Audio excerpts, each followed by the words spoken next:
Estimados colegas, intentaremos en esta charla conversar acerca de un fenómeno que habitualmente es pasivo, donde dejamos que las concentraciones simplemente decaigan hasta que se produzca espontáneamente la recuperación de la conciencia.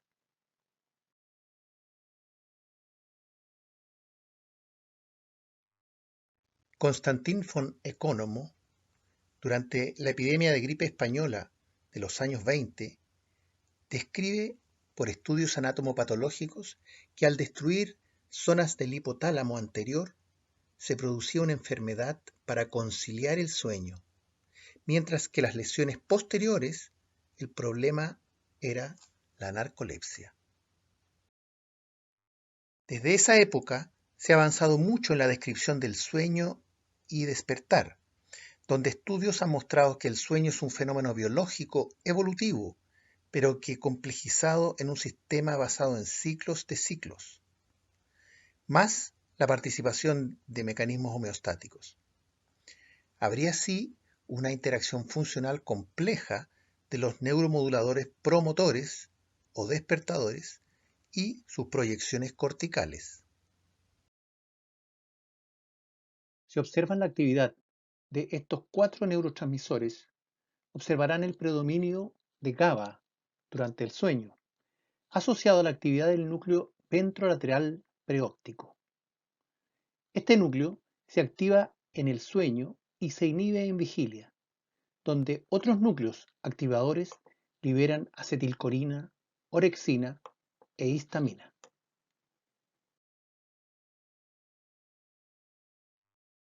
Observe aquí cómo tanto en sueño no REM como en anestesia, el núcleo ventrolateral preóptico está muy activo, mientras en sueño REM se comparten núcleos colinérgicos activos con el estado despierto. Estos mecanismos de autorregulación tipo flip-flop se activan o apagan en ciclos, con una regulación homeostática por efecto, por ejemplo, de la adenosina. En anestesia, los niveles de neurotransmisores predominantes son similares al sueño no REM. El locus coeruleus es un núcleo interesante que está activo en vigilia, pero inactivo en todo tipo de sueño, y daría algunas características especiales para su uso en anestesia que conversaremos luego. Los reguladores biológicos más conocidos que producen despertar son estos cuatro neurotransmisores: orexina, histamina, acetilcolina y norepinefrina con sus núcleos principales. El sueño es un fenómeno complejo de desconexión del medio, con o sin conciencia ensoñativa. Existen estudios que identifican los factores que inducen estados de somnolencia o inhibidores de conciencia, y otros que en interacciones cooperativas provocan el despertar. Aquí se observan algunos que participan en cada caso. La inconsciencia anestésica la hemos denominado frecuentemente como hipnosis, porque existen algunas similitudes generales con el sueño fisiológico, como el estado de inconsciencia, estados ensoñativos y similar distribución de ciertos estados metabólicos, como una desactivación del tálamo, del giro cingulado anterior y del precuneo. Y, como vimos, la inhibición de ciertos núcleos protuberanciales. También, con Propofol hay algunos patrones electroencefalográficos comunes, como el uso del sueño, complejos K y ondas lentas. Pero en realidad son fenómenos muy diferentes. Por ejemplo, el sueño fisiológico es relativamente fácil de revertir cuando umbrales de estímulo endógeno o exógeno sobrepasan límites del riesgo fisiológico. El fenómeno anestésico, en cambio, manifiesta mayor resistencia al cambio y tener el potencial de desarrollar el fenómeno de burst suppression, no habitual en los estados fisiológicos normales. También interfiere con el ritmo circadiano y provoca alteraciones del sueño postoperatoria y otros efectos, por ejemplo, sobre la memoria. Importante notar que Propofol no es tan diferente a la condición de sueño no REM. Su diferencia estaría solo en que la morfología temporal de los usos de sueño son más continuos. Los datos clínicos usados frecuentemente para reconocer el inicio del proceso de despertar son los que aquí observan a su izquierda, pero no existen estudios que comparen verdaderamente si existen mejores predictores que otros. Bien saben los clínicos que la respuesta es compleja y muchas veces tenemos señales contradictorias entre lo cardiovascular y lo electroencefalográfico. Intentaremos entonces aclarar cómo se produce el despertar al finalizar una anestesia, donde habría dos grandes procesos. Uno, recuperar la conectividad tálamo-cortical y córtico-cortical, permitiendo idealmente primero la generación de contenidos de conciencia para luego proceder con su conexión al medio. Esto último es apoyado por fenómenos activadores ascendentes dados por la liberación de neurotransmisores excitatorios ya descritos y los estímulos provenientes de la cirugía. Vamos a analizar este fenómeno en primera instancia. Por ejemplo, los núcleos orexinérgicos que se liberan solo al despertar y no participan en la inducción son inhibidos por anestésicos inhalatorios. Propofol también ha mostrado un similar efecto antiorexinérgico que se recupera al suspender propofol. Debo recordar que orexina no cumple ningún rol en retardar la inducción. En estos estudios se observa en las distintas fases de la anestesia como tanto para propofol como sevoflurano, al suspender su administración se provoca la liberación orexinérgica del despertar. Se pensó por ello que el retraso del despertar en ancianos podría deberse precisamente al déficit orexinérgico, pero en este bello estudio se mostró que los ancianos tenían incluso mayor liberación de orexinas que los pacientes jóvenes. La explicación que se da es compleja y probablemente el déficit sería por la menor densidad de receptores orexinérgicos en la corteza cerebral de los ancianos, como también menos efecto de esta sobre núcleos colinérgicos e histaminérgicos que estimulan el despertar. Otros estudios agregan la complejidad dosis dependiente. Por ejemplo, se ha visto que concentraciones bajas de propofol impactan el núcleo tuberomamilar causando solo sedación versus otros agonistas GABAérgicos que provocarían inconsciencia. Esto tiene orígenes complejos en núcleos vecinos como el ventrolateral preóptico, que es un complejo nuclear que interactúa con el núcleo tuberomamilar. Este efecto solo sedativo de propofol explica en parte la capacidad de mantener la codificación de la información, permitiendo mucha coherencia al medio hasta prácticamente la pérdida de la conciencia, pero simultáneamente una gran alteración de la fijación de la memoria por efectos sobre el hipocampo. Otro neurotransmisor afectado es la noradrenalina. En este estudio, ratas mutantes con déficit de dopamina hidroxilasa y por ello de la producción de noradrenalina son expuestos a drogas halogenadas y dexmedetomidina. Los animales en esta condición se hacen muy sensibles y se retrasa el despertar. La noradrenalina, un gran amplificador de las señales periféricas y activador de la corteza, está en niveles muy bajos. El déficit adrenérgico produce entonces un retraso del despertar, en el gráfico en puntos negros, y sin influir mayormente en la inducción, como se ve en el gráfico amarillo. Con alotano este efecto es mucho más evidente. Esto también se confirma al agregar un inhibidor de la acetilcolinesterasa como fisiostigmina, que provocaría un efecto parcial de antagonismo del efecto de propofol o sevoflurano. También el metilfenidato, el conocido Ritalin, también antagoniza propofol, bloqueando la recaptación de noradrenalina y dopamina.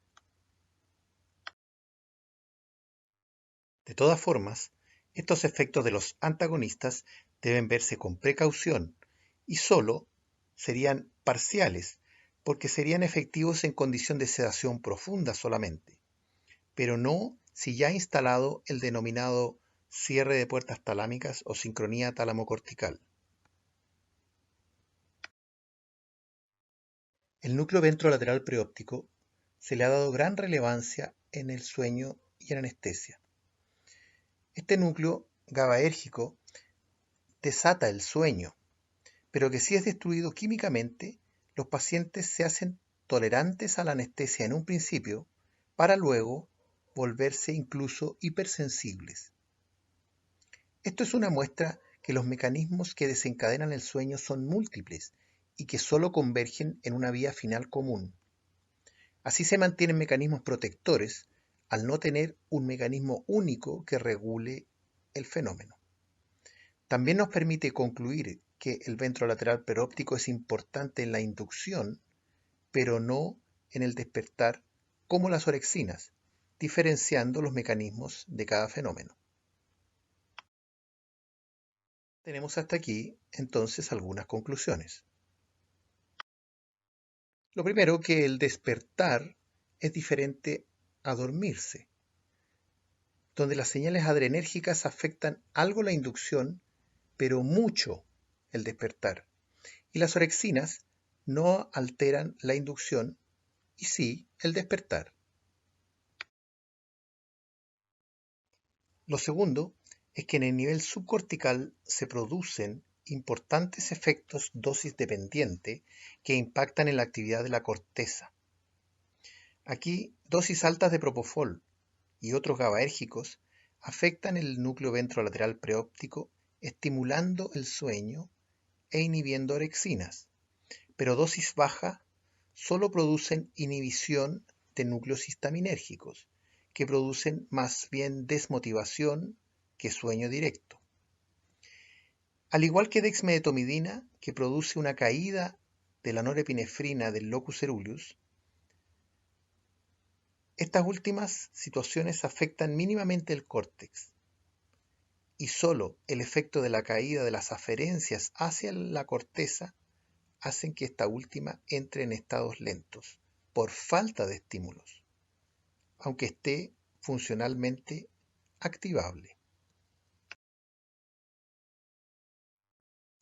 En tercer lugar, diremos entonces que drogas como dexmedetomidina, que antagoniza el efecto excitatorio o amplificador de norepinefrina, produce una tendencia al sueño, pero no anestesia como la conocemos.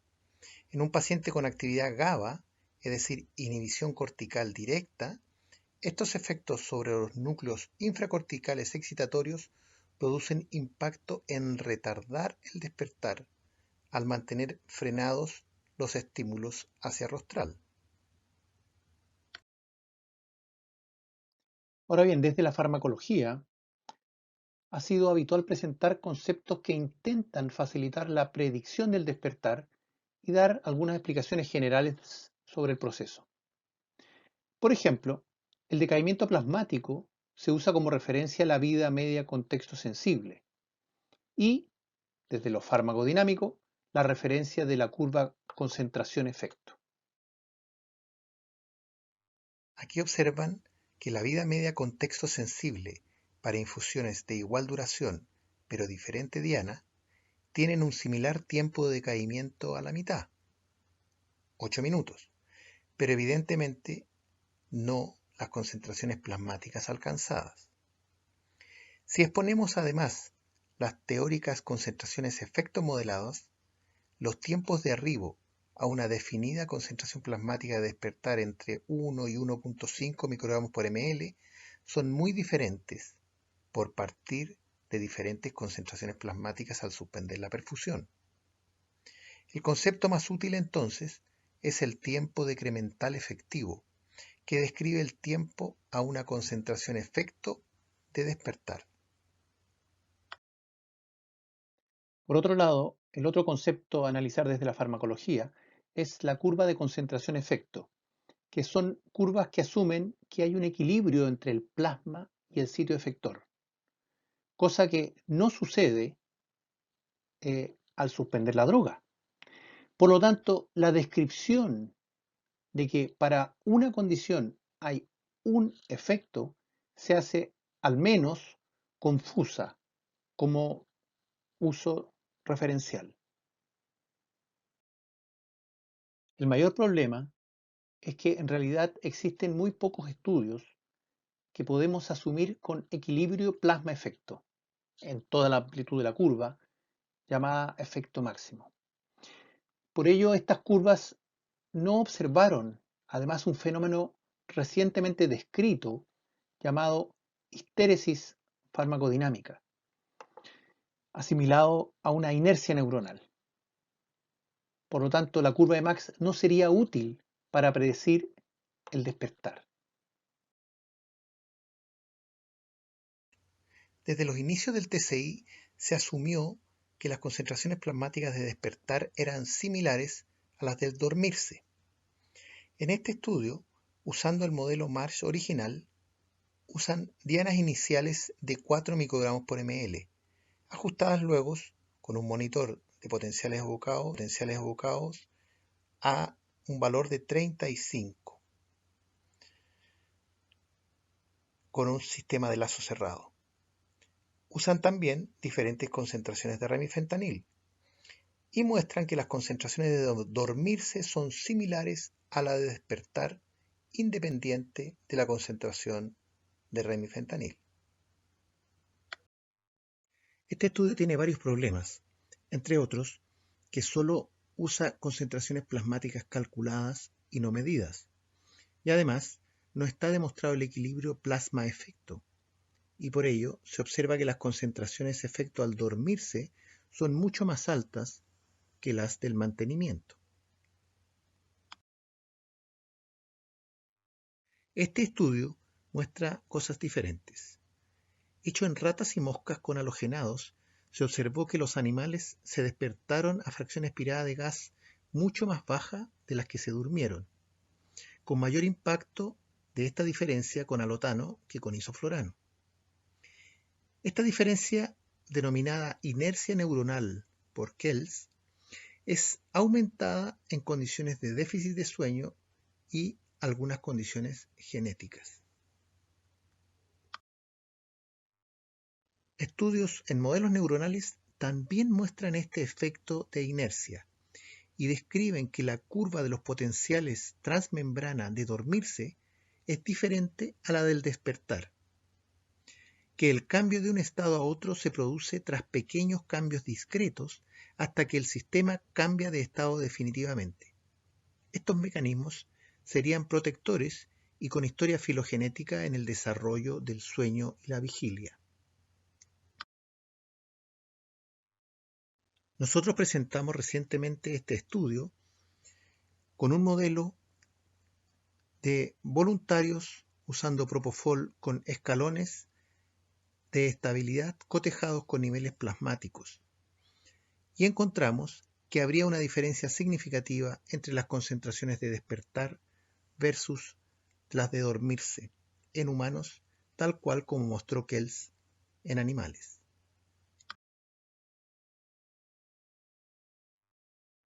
Otros datos, extraídos de nuestro estudio con 32 canales electroencefalográficos, muestran el análisis del poder de densidad espectral que describe cómo la energía de una señal finita o poder es distribuido en diferentes frecuencias. Este también tuvo un comportamiento biestable o histerético si se quiere, en algunos electrodos relacionados especialmente a la zona mesial occipital como el OZ, diferenciando la pérdida y la recuperación de la conciencia.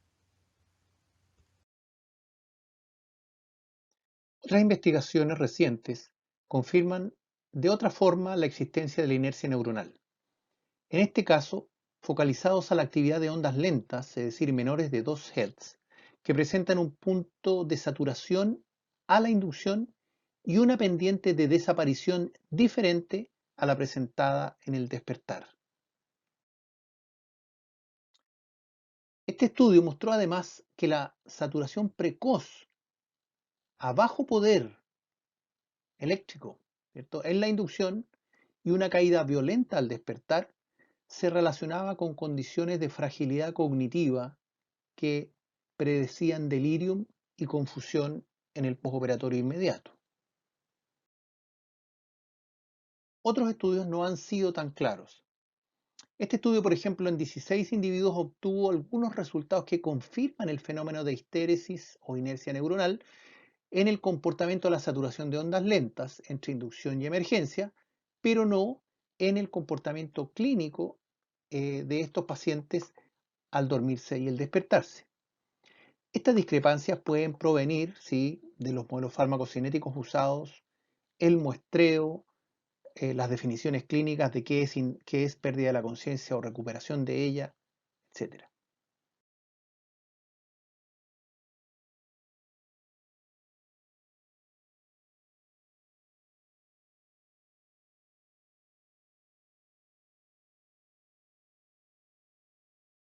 En este artículo realizamos una revisión del tema de la inercia neuronal.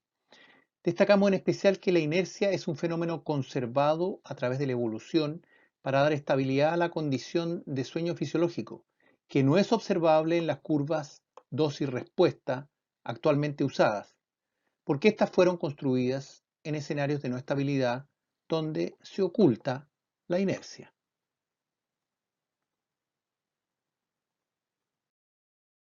Por ello, la inercia neuronal no debe ser simplemente atribuida a la confusión farmacocinética, porque se refiere a la tendencia del cerebro a resistir estados transicionales entre conciencia e inconsciencia como mecanismo protector filogenético, dando estabilidad a la condición de sueño especialmente. En este caso, el despertar anestésico debe, por lo tanto, aprovechar esa condición para su uso clínico.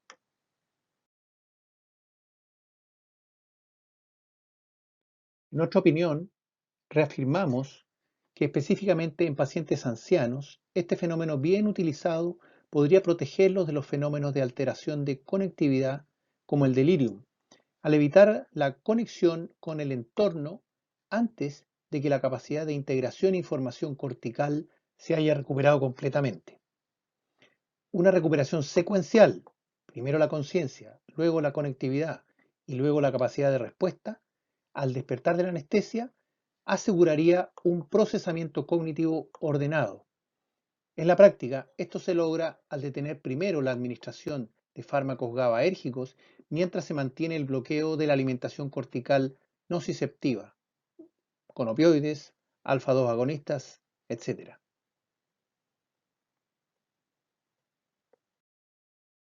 Ahora bien, las investigaciones ya desde los años 70 del siglo pasado vienen sugiriendo que la hipersincronía en los ritmos alfa, es decir, los que oscilan en 7 a 12 Hz, entre el tálamo y la corteza frontal, representan un buen marcador del estado de inconsciencia anestésica. Aquí se observa a la izquierda las típicas ondas alfa y delta en el electroencefalograma crudo, que a la derecha se ven en un espectrograma temporal en diferentes pacientes que caen en inconsciencia.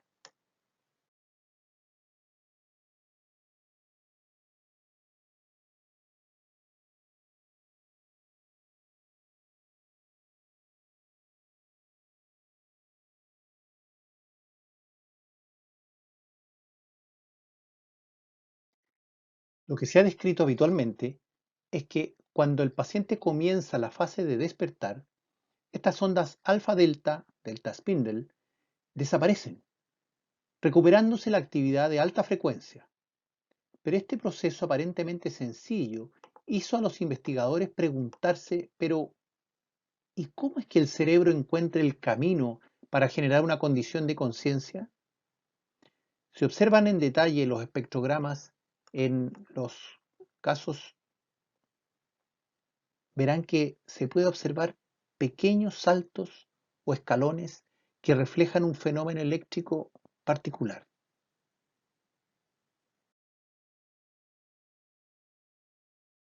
Este fenómeno fue descrito por Hudson y Proet y es expresado como saltos discretos de actividad metaestable hasta que alcanza un punto crítico de nuevos atractores de estabilidad al recuperar la conectividad, apta esta para generar el fenómeno de conciencia.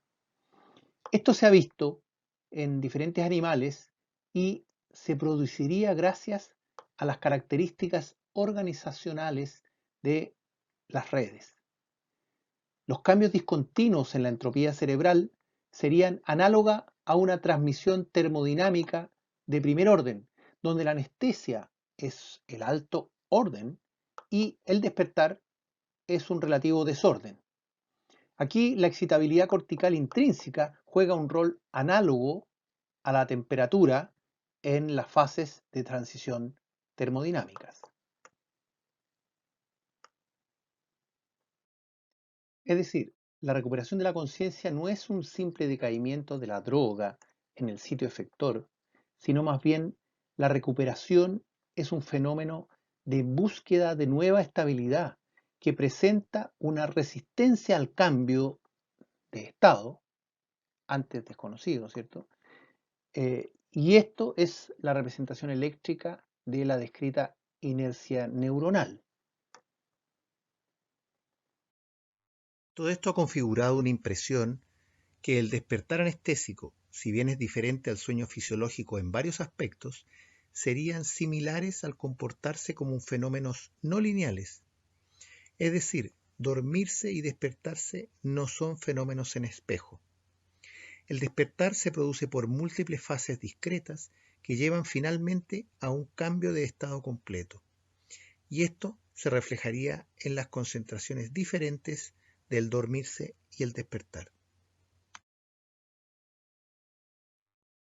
El modelo de Slade y Kells describen bien lo conversado.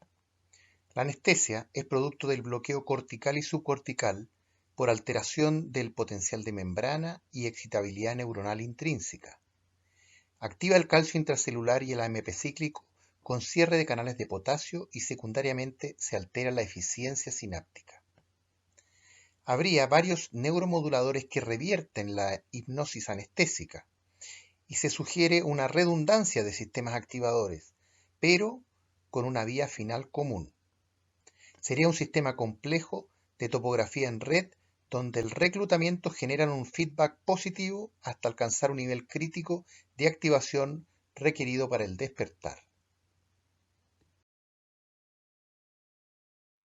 Como resumen, diríamos que para intentar predecir el despertar debemos utilizar datos farmacológicos que son parcialmente útiles, pero también complementos desde la neurofisiología. Con esto me refiero a que existen diversos tipos de despertar, y el ideal es caminar hacia uno que se acerque al máximo a cómo lo hacemos cada mañana en nuestra cama. Mi propuesta pretende ser consistente con los datos que emanan de la fisiología del sueño, que proponen que el despertar es un proceso donde la corteza, y por lo tanto la capacidad de integración de información, se recupera primero, y posteriormente se activan los mecanismos subcorticales que facilitan el input cortical, para finalmente recuperarse la capacidad de respuesta volitiva o al comando. Estos fenómenos son desacoplables durante el sueño y la anestesia misma, pero un despertar ideal se produciría en esa secuencia. Por lo tanto, clínicamente implica suspender el efecto GABAérgico primero para recuperar la corteza, manteniendo remifentanil hasta la extubación. En pacientes con déficit colinérgicos, que se efectuarían mucho con los GABAérgicos, debemos titular muy fino su requerimiento e incluso evitarlo si es posible, centrándonos en anestesias que contengan la conectividad subcortical, es decir, el llamado arousal.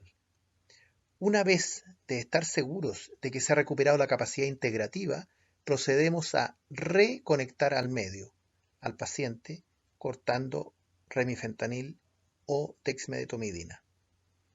Está de más decir que drogas que afectan la actividad colinérgica deben ser altamente evitadas. Como conclusión final, diremos que el despertar es un fenómeno activo por liberación de norepinefrina, acetilcolina, orexina e histamina, pero para controlar diferentes componentes. La calidad del despertar dependería de recuperar la capacidad de integración cortical y luego la conectividad. Finalmente, recuperar la capacidad de respuesta, es decir, la inhibición de músculos gravitacionales por efecto opioide, gases inmovilizantes, medulotroncales, etc. El despertar se produciría a concentraciones plasmáticas o efectos inferiores a las de desconectarse, porque sería un fenómeno biestable con origen filogenético. Espero que haya quedado claro que un buen despertar anestésico es un acto activo y organizado. Que se hayan entretenido, les doy las gracias y nos encontramos en una próxima oportunidad.